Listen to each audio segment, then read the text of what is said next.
আসসালামু আলাইকুম ওয়া রাহমাতুল্লাহি ওয়া বারাকাতুহু। যে যেখান থেকে ভিডিওটি দেখতেছেন সবাইকে জানাই মনের অন্তঃস্থল থেকে ভালোবাসা এবং অভিনন্দন।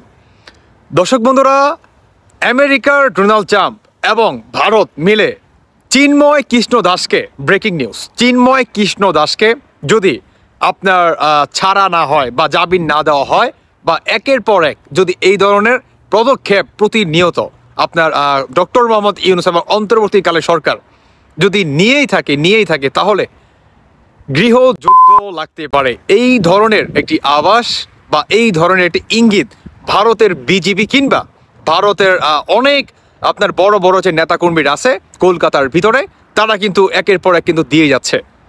বর্তমান আপনি যদি এই বিষয়টাকে যদি হালকাভাবে নেন তাহলে আমি মনে করবো যে আপনি বুকার স্বর্গে বাস করতেছেন। কেননা ইতিপূর্বে আপনারা অনেকেই জানেন যে আমি ইতিপূর্বে একটা ভিডিওতে বলছিলাম যে আমেরিকা কিন্তু শক্ত একটি অবস্থানে আছে এই আমাদের অন্তর্বর্তীকালে সরকার মানে ডক্টর মোহাম্মদ ইউনূসকে নিয়ে।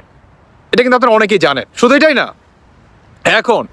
এখন যদি আমাদের বাংলাদেশ যদি এই এগেনস্টে যদি বিশেষভাবে যদি কোনো পদক্ষেপ না নিতে পারে তাহলে একটি গৃহযুদ্ধ কিন্তু লেগে যেতে পারে, শুধু সময়ের অপেক্ষা মাত্র। আপনারা অনেকেই জানেন ভারতের বিজেপি কিন্তু আপনার বলছে যে আমরা ভারতের সীমান্ত এবং বাংলাদেশের সীমান্ত আমরা বন্ধ করে দেব। শুধু এটাই না, ভারত থেকে একটি সুতা মানে একটা সুই পর্যন্ত আমরা বাংলাদেশে ঢুকতে দিব না।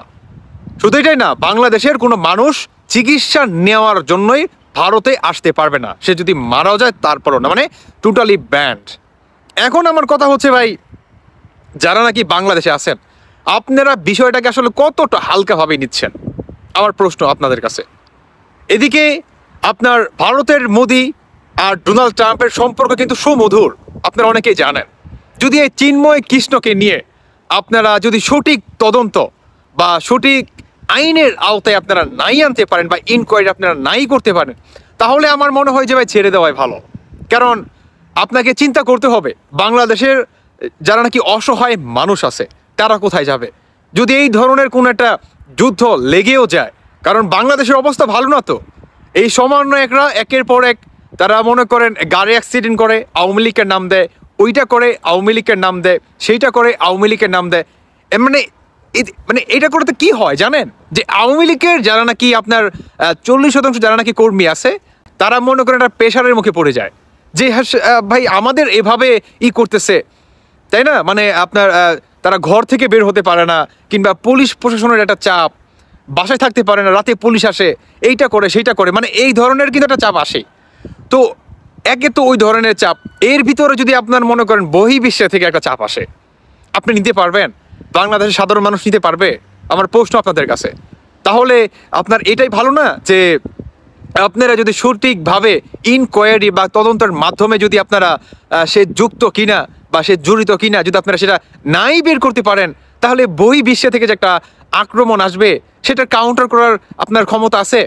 ডিফেন্সে কি এত জোর আছে বাংলাদেশের? নাই ভাই। তাহলে এখন অনেকেই বলবেন আরেকটা নিউজ, সেটি হচ্ছে আপনার চীন আসছে বাংলাদেশের দিকে এগিয়ে এই চিন্ময় কৃষ্ণ দাসকে নিয়ে। এখন চীন ভাই যতই আসুক, যদি আমাদের বাংলাদেশটা আক্রমণ হয়ে যায়, ছোট্ট একটি দেশ, এই সোনার বাংলাদেশটা চীর্ণ বিচূর্ণ হয়ে যাবে ভাই। তখন চীন আসুক না কি যেই আসুক না কেন, কোনো কাজ হবে? যদি একটাবার ভাই কোনো একটা যুদ্ধ লেগেই যায়, আপনি ভাবতে পারেন কত শত শত প্রাণ যাবে? এটার নিশ্চয়তা কে দিবে?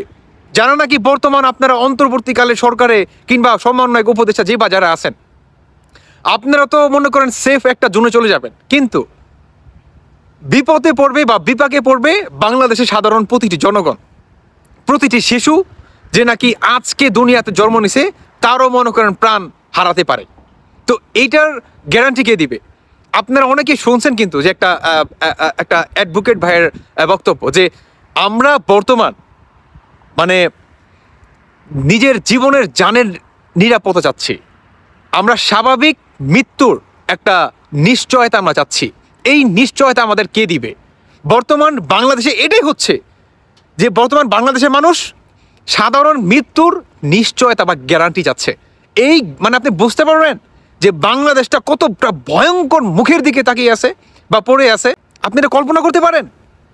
আপনি এইটার ভিতর দিয়ে আপনি কিভাবে আপনি ভাবতে পারেন যে এরকম একটা পরিস্থিতি আপনি হ্যান্ডেল করবেন? আপনার অতি দ্রুত কাজ করেন, অতি দ্রুত। চিন্ময় কৃষ্ণ যদি ওই ধরনের কোনো আপনার ক্রাইমের সাথে যুক্ত না থাকে, তাহলে প্লিজ আপনি ছেড়ে দেন। কারণ আমেরিকা যেই একটা বর্তমান ডাক দিছে বা একের পর এক হুঙ্কার দিচ্ছে, এটা কখনোই আমাদের বাংলাদেশের জন্য ভালো কিছু বয়ে আনবে না। তাই বলবো, আপনারা খুব ভালোভাবে এবং অতি দ্রুত এটাকে ইনকোয়ারি বা তদন্তের মাধ্যমে নিয়ে আসেন। বাংলাদেশের মানুষ আজ শান্তি চায়, বাঁচতে চায়। দর্শক বন্ধুরা, বাকিটা আপনাদের ব্যক্তিগত মতামত জানিয়ে যাবেন। ধন্যবাদ সবাইকে। আল্লাহ হাফেজ, আসসালামু আলাইকুম।